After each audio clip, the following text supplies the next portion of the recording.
අයිබෝන් සුබ සන්ධ්‍යාවක් අපි දවසකට පස්සේ තමයි නැවත හම්බෙන්නේ අද දවසේ. ඉතින් අපි අද දවසෙත් කතා කරන්න ආවේ මේ දවස් ටිකේ වෙච්ච සිදුවීම් වලින් යම් සිදුවීම් සම්බන්ධ සාකච්ඡා කරන්න. කොහොමද අද දවසේ අපි කතා කරන්න යන්නේ මේ කුඩු පාතාලය අතර දිගින් දිගටම මේ සිද්ධ වෙන තරගකාරී ඝාතන රැල්ල සම්බන්ධයෙන් මේ යම් ආකාරයක අපි සොයා බැලීමක් සිද්ධ කරා. ඉතින් ඒ කයල්ලත් එක තමයි අපි කතා කරන්න හදන්නේ. දැන් විශේෂයෙන් අපි දන්නවා පහුගිය කාලෙම දැන් අපි සරල උදාහරණයකට ගත්තාම පස්සේ වර්තමාන ආණ්ඩුව පත් වෙන මොහොතේ ඒ වෙලාවේ ඔය දෙහිවල සහ ගල්කිස්ස මහරගම ආදී ප්‍රදේශවල යම්කිසි මද්ද්‍රව්‍ය කණ්ඩායම් දෙකක් අතර ගැටුමක් තිබ්බා. ඒ තමයි බඩෝවිට අසංක සහ බඩෝවිට කොස්මල්ලි අතර ගැටුමක් තිබ්බා. එතකොට අපි කිව්වා ඒ බඩෝවිට කොස්මල්ලිගේ ඝාතනයේ ඒ රැල්ලේ 9 දිනක් ඝාතනය වුණ අර තරුණ අවසාන මොහොතේ අර අවුරුදු 19ක තරුණයත් එක්ක ඊට පස්සේ තවත් බඩෝවිට අසංකගේ පාර්ශවයේ එක්තරා මාමා කෙනෙකුගේ පුතෙක් මේ මෑතක හાર્ඩ්වෙයාර් ඇතුළතදී ඝාතනය කරන්න උත්සාහ කරා. නමුත් ගිනියාවිපත් වුණේ නැහැ. ඒක සිදු වුණා 10 වෙනි ඝාතනයේ බවට පත් වෙනවා. ඒ නිසා මේ බඩෝවිට පාතාලය අතර සිද්ධ වෙච්ච ඒ ගැටුමේ ඒ නිසා තාමත් ඒක උණුසුම ඒ ආකාරයෙන් තියෙනවා.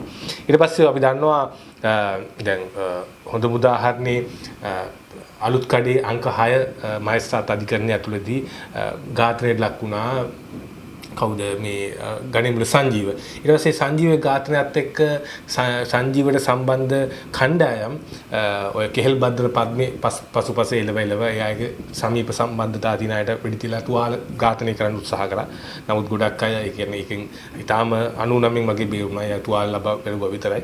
ඉතින් ඒ වගේ මේ කුඩු පාතාලය සහ මේ කප්පම් පාතාලය අතර යම් ආකාරයක ගැටුමක් මේ ඉතිහාසයෙන් තම දිගින් දිගට පාර්ශව අතර තිබ්බා. ඕක අපි දන්නවා මේ ඉස්සර මුල්ම කාලේ ඔය රාජගිරිය සහ ඔබේසේකරපුර කණ්ඩායම අතර ගැටුමක් තිබ්බා. ඊට පස්සේ ගෝතමීපුර කණ්ඩායම අතර ගැටුමක් තිබ්බා. බොරැල්ල ගෝතමීපුර රාජගිරිය ඔබේසේකරපුර අතර ගැටුමක් තිබ්බා. ඊට පස්සේ මාලිගාවත්ත සහ කොයිද බ්ලූ බැන්ඩල් ඒරියා එක සම්බන්ධ ගැටුමක් තිබ්බා. ඔය වගේ විශාල වශයෙන් ගැටුම් තිබ්බා. දැන් පාමංකඩ පැත්තේ අශෝකලත් එක්ක මේ පැත්තේ කට්ටිය ගැටුම් එහෙම තිබ්බා. ඒ කියන්නේ ඒවා පාතාලේ මද්ද්‍රව්‍ය ජාවාරමට වඩා ඒවල තිබ්බ අර ඒරියා එක සම්බන්ධ ප්‍රශ්නයක්. ඉතින් ඒ වගේ ලොකු ගැටුම් කිහිපයක් ඒ ඉතිහාසෙ නම් තිබ්බා. ඉතින් ඒකේ දැන් අලුත්ම මේ සිද්ධිය තමයි මේ අද දවසේ එක්තරා පුද්ගලයෙක්ට වෙඩි තියන්න ආව පානදුර ප්‍රදේශයේ දකුණු ප්‍රදේශ පොලිස් වශයෙන් මේ පුද්ගලයන් අපි ඔහුගේ නම් ගම් කියන්නේ නැති හේතුව ඔහුට ඒක ඔහුගේ ජීවිතේ බේරුණු නිසා. මොකද ඔහුගේ මූණට පිස්තෝලෙ දික් කරලා තුන් පාරක් කොකා ගැස්සුවා. නමුත් ඔහුට වැදුන්නේ නැහැ. ඔහුගේ වෙලාවට ඒ ගිනියපත් උන්නේ නැහැ. ඔහුගේ ජීවිතේ බේරගත්තා. දැන් අපි දන්නවා පසුගිය දවසකත් මේ හાર્ඩ්වෙයාර් මේ ත්‍රිරෝද රථ මේ අමතර කොටස් වෙළඳසැලකට පැනලා T56න් එලෝ වෙඩි තිබ්බා. අපි දැක්කා මේ T56 අරගෙන එළියට එනවා ආය ඇතුළට යනවා ආය. දැන් මේ යම් ආකාරයක මේ අපරාධකරුවන් අතරත් මේ සමාජ ඉදිරියේ උන්ගේ හැසිරීම සම්බන්ධයෙන් උන්ට කිසි බයක් නැතු වෙලා තියෙන. ඒ කියන්නේ වෙඩි තියෙන එක නිකන් අර කැටපෝල්ලෙන් ගල් විදිනවා මේ අඹ ගිනි කඩනවා වගේ වැඩක් බවට පත්. ඒ නිසා දැන් අද දවසෙත් මේ සිද්ධිය සිද්ධ වුණා. දැන් මීට පෙර ඔබට මතක ඇති මේ එක්තරා අර කොටහලු මගුලගේ සාදයකදී වෙඩි දිනවා පුද්ගලෙක්ට ඇවිල්ලා වෙඩි දියන්නවා. ඒ ලාවේ එක පුද්ගලෙක් ගල් කැටයකින් ගහලා ප්‍රශ්නේ දුරු වැඩේ අනිත් හැරලා ඒ පුද්ගලට වෙඩි දිනවා. දෙන්නේ තුවාල ලැබෙනවා. ඉතින් ඕ වගේ සිදුවීම් දිගින් දිගටම මේ පානදුර ප්‍රදේශයේ සිද්ධ වෙන්න ගන්නවා. ඉතින් අපි මේ සම්බන්ධව හොයලා බලද්දී ඇත්තම මේ පානදුර ප්‍රදේශයේ මද්ද්‍රව්‍ය ජාවාරම ඉතාම ඉහළින් දරුණු විදිහට දැන් ක්‍රියාත්මක වෙමින් යනවා. ඒ තමයි නේපාලයේ හැංගිලා ඉන්න කුඩු සලිඳු සහ ඩුබායි රාජ්‍යයේ සැංගිලා ඉන්න නිලංග අතර ප්‍රශ්න පානදුර නිලංග අතර ප්‍රශ්නයක් මේ යන්නේ. නිලංග කියන්නේ ඇත්තටම කුඩු සලිඳුගේ ඔය ඩුබායි රාජ්‍යයේ ඉන්න කාලේ ඔහුගේ කොන්ත්‍රාත් කරපු පුද්ගලෙක් කුඩු මද්ද්‍රව්‍ය ජාවාරම සිද්ධ කරලා නමුත් ඔහුගෙන් ගැලවිලා දැන් අර වෙනම ගමනක් යන්න අරගෙන පානදුරේ මද්ද්‍රව්‍ය ජාවාරමේ අර ප්‍රබලයා බවට පත්වීම තමයි මෙතන ප්‍රශ්නේ. හේතුව මේ දැන් සලිඳු බන්ධනාගාර කියන්නේ අපි දන්නවා හරක්කටත් එක්ක බන්ධනාගාරගත වීමත් මැඩගස්කර් ඉඳන් ගෙනලා අත්අඩංගුවටපත් වීමත් එක්ක දැන් බොහෝ අය හිතුවේ උන් නැවත එන එළියට එන එකක් නෑ සහ මේ රටෙන් පිට වෙන්නේ. නමුත් සලිඳු එළියට ආව ගමන් සලිඳු රටින් පිට වුණා. ඊට පස්සේ සලින්ගේ ඒ බන්ධනාගාර ගතවීම කාලය ඇතුළතදී නිලංගයේ ඒ තමන්ගේ පරම අයිතිය නිකන් පරම්පරාවෙන් තමන්ට එන වගේ අයිතිය ලබාගත්තා. නමුත් සලින්දු ආවන් පස්සේ සලින්දුට ඒ අවස්ථාව ලබා දුන්නේ නැහැ. දැන් මෙතන තියෙන ප්‍රශ්නේ තමයි මේ මද්ද්‍රව්‍ය ජාවාරම හවුලේ තරඟකාරීත්වයේ කරගෙන යන්න බැරි තමයි මේකේ මහා පරිමාණ මුදල් ප්‍රමාණයක් ගලාගෙන එනවා. ඒ මුදල් තව කෙනෙක් අතර බෙදා යාම ඇතුළේ තියෙන ප්‍රශ්නේ තමයි මේක ඇතුලේ ඒ ජාවාරම දිගින් දිගටම කරගෙන යන්න බැහැ කියන කාරණේ.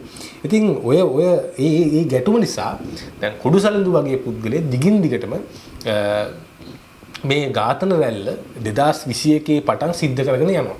දැන් අපි හොයලා බැලුවන් පස්සේ මේ එහෙම සිදුවේ කියන්නේ 2021 ජනවාරි 25 පානදුර පල්ලිය මුල්ල ප්‍රදේශ තීරෝදරක ගමන් ගන්න පුද්ගලයාට වෙඩි තියනවා. ඒත් සලින්දුගේ කණ්ඩායම. ඒ කියන්නේ කුඩු සම්බන්ධ ප්‍රශ්නයක්. ඒ කියන්නේ එම්මියා දන්න කට්ටියට වෙඩි තියන්නේ. 2021 ජනවාරි 27 මේ ගිලන් රථ රියදුරට වෙඩි තියනවා. මොකද මේ ගිලන් රථය සම්බන්ධ වෙන්නේ මේ සලින්දුලාගේ මද්ද්‍රව්‍ය ප්‍රවාහනය කරේ මේ ගිලන් රථය කියලා චෝදනාවක් එනවා. ඒක මේ පානදුර වලාන දූෂණ මර්ධකයකින් අත්අඩංගුවට ගත්තාන් පස්සේ තමයි තොරතුරු වෙන්නේ. නමුත් මේක සැකයක් එනවා මේ සලින්දුට මොහු තමයි ඔත්තු දුන්නේ කියලා. මොහුගේ වෙලාව කියන්නේ මේ අර පෞද්ගලික රෝහලක ඉඳන් රජයේ පානදුර රජයේ රෝහලට අරන් යනකොට මේ මග හරස් කළා තමයි වෙඩි තියන්නේ. ඒ පාරත් අර කොකා ගස්සනවා. නමුත් වදින්නේ නැහැ. ඒ ගිලන් රථ රියදුරු ජීවිතය 99න් බේර ගන්නවා. ඊට පස්සේ ඊට පස්සේ මේ 2022 දී යතුරු පැදින් ගමන් ගන්න මේ රන්දික මල්සාන් වාද්දුව දකුණු පෙරේ වෙදිලා මරනවා. එතකොට ඔහොම සිද්ධ වෙගෙන දැන් මෙතන මේ කාරණේ අපි හොයයි යනකොට දැන් පානදුර ප්‍රදේශයේ මේ 2022 ජූනි මාසේ වගේ ඝාතනයක් සිද්ධ වෙනවා මේ 36 දී ගයන් සම්පත් කියලා පුද්ගලෙක්. දැන් මේ ගයන් සම්පත් කියන්නේ සමහරවිට මේ දකුණේ මුහුදු තීරයෙන් මද්ද්‍රව්‍ය ලංකාවට ගෙනීමේදී ඒ දීවර බෝට්ටු වල ගිය පුද්ගලයෙක්. දැන් මේ ගිය පුද්ගලයා පසු කාලෙක ඔබට මතක ඇති අර මිනුවන්ගොඩ ප්‍රදේශයේ මද්ද්‍රව්‍ය වගේක් අත්අඩංගුවට ගැනීමත් එක්ක ඒකෙදි මිනුවන්ගොඩ පොලිසියට අනාවරණය වෙනවා මේ මද්ද්‍රව්‍ය ලබා දුන්නේ මද්ද්‍රව්‍ය නාශක කාර්යාංශයෙන් තමයි ඩික්කි කියලා. ඔන්න ඊට පස්සේ තමයි අපරාධ පරීක්ෂණ දෙපාර්තමේන්තුව වෙලා පරීක්ෂණ පවත්වලා මේක 12 දිනක් ඉන්ටර්ඩික් වෙලා අත්අඩංගුවට ගන්නවා මේ මද්ද්‍රව්‍ය නාශක කාර්යාංශය. මේ 12 දෙනා සම්බන්ධයෙන් රජයේ සාක්ෂිකාරයෙක් වෙන්නේ මේ ගයන් සම්පත් කියන පුද්ගලයා. මේ අවුරුදු 30ක පුද්ගලෙක්. ඔහු මේකේ ප්‍රධානම සාක්ෂිකාරය බවට පත් වෙනවා රජයේ සාක්ෂිකාරය කියලා ඔබ දන්නවනේ. ඉතින් රජයේ සාක්ෂිකාරය කියන හොඳම සාක්ෂිකාරයා මොහොපත් වෙනවා. ඉතින් මේ අනාරක්ෂිත ජීවිත තර්ජනයේ මැද්දේ මොහු ඒ කරන මේ කටයුත්තත් එක්ක 2022 වසරේදී මොහු තාම අභිරහස් විදියට වෙඩි තබා ඝාතනය කරනවා. දැන් මේ ඝාතනය සම්බන්ධයෙන් බොහෝ තොරතුරු විවිධ කතා කියාට නමුත් අද වෙනකන් හරියට මේ ඝාතනය මේ මද්ද්‍රව්‍ය ජාවාර මත ප්‍රශ්නයක් කියලා ආවට ඇත්තටම මද්ද්‍රව්‍ය ජාවාරමක් නිසා සිද්ධ වුණාද කියන ප්‍රශ්නේ තියෙනවා. ඒ කියන්නේ දැන් රජයේ සාක්ෂිකාරයෙක් පොලිසිය 12 දෙනෙක්ට විරුද්ධ වෙන්නේ එකම සාක්ෂිකාරයා මේ එක සාක්ෂිකාරයෙක් මොහු මද්ද්‍රව්‍ය ජාවාරමේ කේන්ද්‍රය සම්බන්ධව යම්කිසි කියන්නේ මොහු ප්‍රවාහනය සම්බන්ධ මූලික ඉන්න කෙනෙක් මුහුද මැද්දන ගොඩබිමට කියන. එතකොට මොහු යම්කිසි විශාල තොරතුරු ප්‍රමාණයක් දන්න කෙනෙක්. එතකොට මොහුව ඝාතනය කරන්නේ යම් ආකාරයක මේ මද්ද්‍රව්‍ය ජාවාරමත් එක්ක ගැටෙනීම උද. එතකොට දැන් පොලිසිය 12කුත් ඒකට ඒ කියන්නේ මේ මද්ද්‍රව්‍ය එක සාක්ෂියක් හැදිනවා මොහුගේ ඝාතනය තාම බරපතල සිද්ධියක්. ඒ නිසා මේක තවදුරටත් මම හිතන්නේ මේක නවත්තලා නම් මේක පොලිසියෙන් හොයාගන්න ඊට වඩා මේක තවදුරටත් විමර්ශනය කරන්න ඕනේ මේ ඝාතන සිද්ධිය සම්බන්ධව ඇයි මොහුව ඝාතනය කරේ කියලා. ඉතින් කොහොම වුණත් මේ කුළු සලින්ද සහ මේ කුළු සලින්දු සහ මේ නිලංග අතර තියෙන ප්‍රශ්නය දැන් දිගින් දිගටම ඉතාලම ඉහළින් යන තැනකටපත් වෙලා තියෙනවා. දැන් අපිට ප්‍රශ්නයක් තියෙනවා අර පහුගිය දවසක මිනිස්සු ගන්නයක් හම් වුණා පොලිස්පතිවරයෙක්ගේ ඊට පොලිස්පතිගේ පත්‍රය දීලා. දැන් ඒ ගිනියාවි එහෙම හම්බෙන්නේ කොහොමද කියලා ප්‍රශ්නයක් තියෙනවා. එතකොට ඊට ඉස්සල දවසේ තමයි අර කොටහළු මගුල් ගෙදරක වෙඩි තියන්නේ. ඉතින් දැන් අපිට ආරංචි හැටියට මේක දැන් තරංකාරීත්වයේ විදිහට මේක අර බඩෝවිට සිදුවීම හා සමානව පටන් ගන්න යන්නේ කුඩු සලින්දුගේ කණ්ඩායම සම්බන්ධව හඹා යෑම නිලංග විසින් ආරම්භ කරනවා කියලා ආරංචියක් තියෙනවා. ඒ නිසා නිලංගයේ කණ්ඩායමත් කොයිලා හරි මේකේ දැන් ගිනිය පත්තු කරන්න පටන් ගන්නවා. දැන් අපිට පේන හැටි නිලංගගේ නිශ්ශබ්දතාවය නිසාම කුඩු සලින්දු දිගින් දිගට මේ නිලංගයේ සමීපතමව පස්සේ පන්න ඝාතනය කිරීමේ සැලසුම් ක්‍රියාත්මක කරනවා මේ ඔහු මේ සැකවිලා නේපාලේ ඉන්නකොට දැන් අපිට මතකයි කමාන්ඩෝ සලින්ද කුඩු සලින්දු ඝාතනය කරන්න කමාන්ඩෝ යෝයෝව යොදාගත්ත අපි ගිය මේ ප්‍රෝග්‍රෑම් වලදී කිව්වා මෙහෙම කොන්ත්‍රාත්තුවක් උඩ ඔහු යෝයෝ නේපාල් වලට ගිහලා නේපාලෙදි වෙඩි තියලා ඝාතනය කරලා නැවත පැමිණෙන්න. නමුත් ඒක ව්‍යාර්ථ වුණා කොළඹ උතුර අපරාධ කොට්ටාසයේ රුහාන් නෝල්ගොල්ල ඇතුළු කණ්ඩායම වත්තනමුඩ ගැනීමත් එක්ක. ඉතින් මේ කුඩු සලින්දු අපි හිතනවට වඩා ප්‍රබල මිනිස්සෙක්. ඒකට හේතුව තමයි දැන් ඔබ දන්නවා මදුස් සහ එතකොට කංජිපාන ඉම්රාන් විසින් අර මද්ද්‍රව්‍ය ජාලයේ අර දුබායි රාජ්‍යයේ ප්‍රබලත්වය කියන්නේ වෙලෙසුදාගෙන් පස්සේ ඒගොල්ලෝ ගැනීමත් එක්ක ඊට පස්සේ ඒක කරගහන්නේ මේ කුඩු සලින්දු සහ හරක් කටා විසින් එදෙන්න. එතකොට මේ දෙන්නා විශාල මුදල් ප්‍රමාණයක් තුල ඊටාම රජ සැප ජීවිතයක් ගත කරපු දෙන්නේ. එතකොට හරක් කටාට අද වෙන්නේ හරක් කටා මේ අර පොලිසියෙන් පැන යාමේ සිද්ධියත් එක්ක ඔහු රඳවාගෙන තබා ගන්නවා. නමුත් කුඩු සලින්දුගේ තිබ්බ සිදුවීම එක ඔහුට අප හම්බෙලා ඔහු රටින් මාරු වෙනවා. එතකොට දැන් කුඩු සලින්දුත් මේනකොට හරක් කටාගේ එක්ක සම්බන්ධතාවය තියාගන්න අමාරු නිසා ඔහු දැන් තනියම ගේමක් ගහගෙන යනවා. අර ඔහු ඒකාධිකාරීත්වය කොළඹ පානදුර ප්‍රදේශයේදී එතකොට ඒ අවට ප්‍රදේශවල වල ගල්කිස්ස වගේ තැන්වල ඒක ව්‍යාප්ත කරන්න හදනවා. දැන් මෙතනදී ප්‍රශ්නේ තමයි දැන් නිලංග ඒකට විරුද්ධයි. නිලංග ඔහුගේ ගෝලයක් වුණත් ඔහු ඒකට විරුද්ධයි. ඔහු ඒකට ඔහුගේ බලාධිකාරීත්වය. දැන් පානදුර කියන්නේ තාම කුඩා ප්‍රදේශයක්. ඒකේ බහුතර ප්‍රදේශයක් ඔය බඩෝවිට කණ්ඩායම තමයි බඩෝවිට අසංක සහ බඩෝවිට කොස්මල්ලි අතර කණ්ඩායම අතර තියෙන. දැන් මේට පොඩ්ඩක් අඩි කිලෝමීටර් 2-3කින් එහා පැත්තේ පයින්නවා මේක මේ පානදුර නිලංග සහ කුඩු සලින්දු අතර.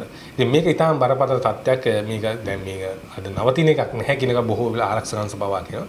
දැන් මේ අද දවසේ දැන් වෙඩි තියන්න යව තුන් පාරක් කොකා ගැස්සුවන් පස්සේ මේක වෙලාද අපිට තියෙන ප්‍රශ්නේ තමයි දැන් මේ වගේ ගින්නියාවේ අතදරාගෙන එහෙ යන තරමකට පත්වීම ඇතුලේ මෙහි මහා ඛේදවාචකයක් බවට පත්වෙමින් යනවා. මොකද හේතුව තමයි දැන් කොකා ගැස්සෙන්නේ නැති එක පූර්වය කරපු පිනක් වෙන්න පුළුවන්. හැබැයි ගින්නියාවි අරගෙන අතදරාගෙන එහෙම යන එක කාගෙත් ඉරණම තීන්දුව කරන්න මේ පාතාල කණ්ඩායම් තීන්දුව කරනවා කියන ඇතුළේ තියෙන මහා ඛේදවාචකයක්. ඒ නිසා මේ අය සම්බන්ධව ඉක්මනින් පියවරක් ගත යුතුයි කියන කාරණේ අපිත් කියනවා. මොකද හේතුව දැන් මේ මිනිමැරුවීම, ඝාතන සිද්ධ කිරීම මේ ආකාරයෙන් ගින්නියාවි අතදරාගෙන හැසිරීම ඇතුළේ දැන් අපි දන්නවා මේක පැත්තකින් සංචාරක කර්මාන්ත දියුණු වෙගෙන අනිත් පැත්තකින් ආර්ථික දියුණු වෙගෙන උත්සාහ කරන මේ සියලු සේවල් වලට බාධක පැමිණෙන්න පුළුවන්.